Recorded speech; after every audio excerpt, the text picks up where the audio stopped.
Hello learners, welcomes to all on our YouTube channel Success with Economics. I am Preeti, economics educator. Here CUET 2023 economics unit first का first topic आपके सामने मैं लेकर आई हूँ और ये आपको बहुत ही अच्छे से समझ आने वाला है। बिल्कुल फर्स्ट जो आपका कल मैंने आपको सिलेबस भी कराया था इकोनॉमिक्स का, आई होप आपने वो नोट डाउन कर लिया होगा। तो उसी में पहला ही हमारा टॉपिक है व्हाट इज़ माइक्रो इकोनॉमिक्स।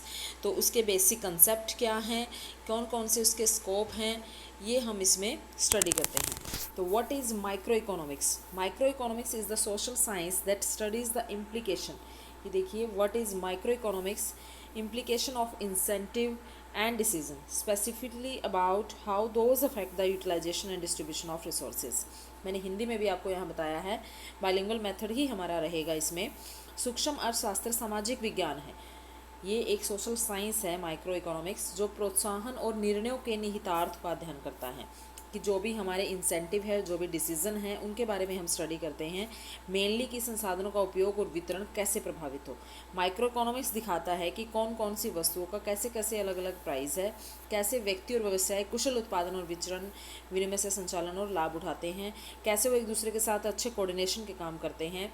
तो इस तरीके से मैं आपको थोड़ा सा इसका और आसान भाषा में आपको बताती हूँ कि माइक्रो इकोनॉमिक्स एक ऐसा सोशल साइंस है जिसमें एक जो कंज्यूमर है वो भी अपनी सेटिस्फेक्शन को ज़्यादा से ज़्यादा करना चाहता है, एक प्रोड्यूसर अपने प्रॉफिट को ज़्यादा करना चाहता है और सोसाइटी अपने सोशल वेलफेयर को ज़्यादा करना चाहती है। तो इसमें ये बात बताएं कि कैसे लाभ उठाते हैं, कैसे हम अपने अलग अलग जो रिसोर्सेज हैं हमारे, उनको हम किस तरीके से यूटिलाइज़ करते हैं कि हमारे जो अनलिमिटेड वांट्स हैं उनको कुछ ना कुछ हम सेटिस्फाइड कर सकें।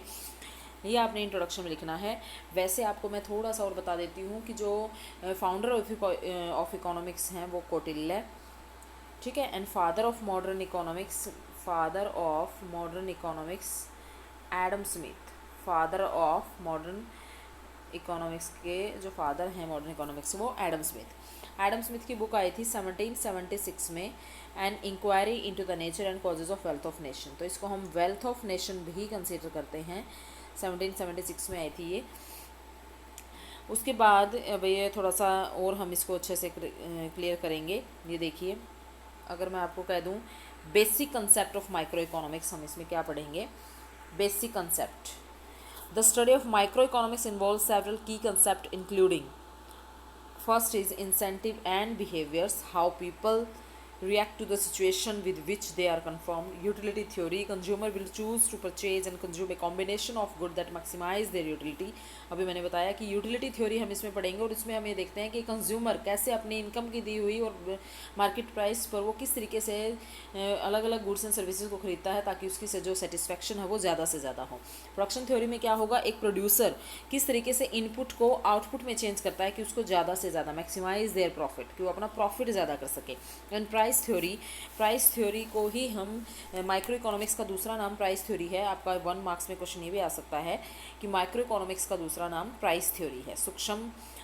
जो प्राइस थ्योरी, कीमत सिद्धांत। इसमें हम क्या देखते हैं, किस तरीके से supply and demand market forces एक दूसरे जो रिएक्ट करते हैं, इंटरेक्ट करते हैं और उसकी वजह से एक इक्विलिब्रियम प्राइस सेट होता है कंज्यूमर, जिसमें इक्विलिब्रियम में होता है। ठीक है, तो ये हिंदी में भी मैंने आपको सारा समझाया है। सूक्ष्म शास्त्र की बुनियादी अवधारणाएं जो हैं, अभी मैं आपको बता रही थी कि इंसेंटिव और बिहेवियर, उपयोगिता सिद्धांत, उत्पादन सिद्धांत जिसमें इनपुट को आउटपुट में बदलने की प्रक्रिया है, ये सब अभी अभी आपको मैंने इंग्लिश में भी समझाया और ये हिंदी में भी दे रखा है, तो आप इसको बिल्कुल अच्छे से कर सकते हैं। उसके बाद ये देखिए, यहाँ भी इसका थोड़ा सा इंट्रोडक्शन दे रखा है कि जो ग्रीक वर्ड है, ग्रीक भाषा के माइक्रोस से लिया गया है। ग्रीक भाषा के माइक्रोस से, ये देखो, माइक्रोस से लिया गया है, जिसका मतलब है स्मॉल। ठीक है, तो माइक्रो इकोनॉमिक्स वैसे अगर देखें हम हिस्टोरिकली रूप से, तो लियोन वालास द्वारा शुद्ध अर्थशास्त्र के तत्व 1874 में ही देखे गए थे और वहाँ पर इन्होंने पार्शियल इक्विलिब्रियम जो थ्योरी है वो दी थी। एल्फर्ड मार्शल, जो अर्थशास्त्र के सिद्धांतों में एल्फर्ड, अगर हम बात करें तो यहाँ पर अर्थशास्त्रियों के लिए उपयोगिता को अधिकतम करना, ये वाली थ्योरी हमारी स्टार्ट हो जाती है। उसके बाद है consumer demand theory, production theory, cost of theory, अभी मैंने consumer demand theory, production theory ये आपको बताया। कॉस्ट ऑफ प्रोडक्शन हमारा रह गया है।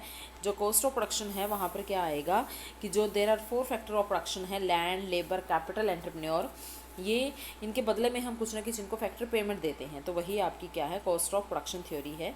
आप देखिए यहाँ हिंदी में भी इसको आप अच्छे से देख सकते हैं कि मूल्य के उत्पादन के लागत का सिद्धांत, जिसमें किसी वस्तु या स्थिति की लागत के योग देखा जाता है।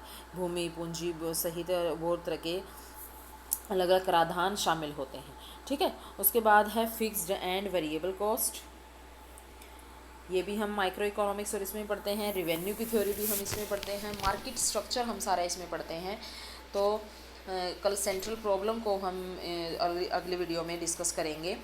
तो फर्स्ट यूनिट में आपसे व्हाट इज़ माइक्रो इकोनॉमिक्स यही पूछा हुआ था, जिसमें मैंने जो जो आपको मेन बातें लगी वो बता दी।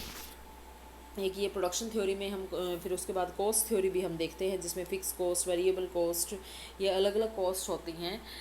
Monetary cost, real cost, explicit cost, implicit cost, ये सारा देखते हैं। वो डिटेल में हम जब यूनिट आएगी तो उसको करेंगे, बट फिलहाल यहाँ पर स्कोप में इतना ही है कि हम कॉस्ट के बारे में पढ़ते हैं। तो फिक्स कॉस्ट कौन सी होगी? The cost does not change with output, जो आउटपुट के साथ नहीं बदलती, जिसमें एक आप ये लगा लो फिक्स जो आपकी हीरा एक्सपेंसेस है such as rent, salary and utility bills.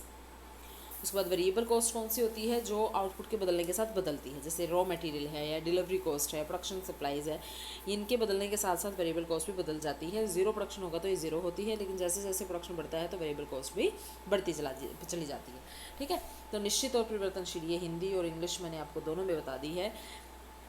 तो इसके स्कोप में हम यही कि इसमें हम क्या क्या पढ़ते हैं कि यूटिलिटी थ्योरी हम पढ़ते हैं, प्रोडक्शन थ्योरी पढ़ते हैं, cost of the production theory हम करते हैं। इसमें ये कॉस्ट वाली जो थ्योरीज़ हैं या टाइप्स हैं वो हम इसमें पढ़ते हैं। ठीक है, मार्केट स्ट्रक्चर हम इसमें पढ़ते हैं। तो ये सब सारा हम डिटेल में करेंगे। तो आज सिर्फ आपको मैंने इसका एक इंट्रोडक्शन ही देना था टॉपिक का।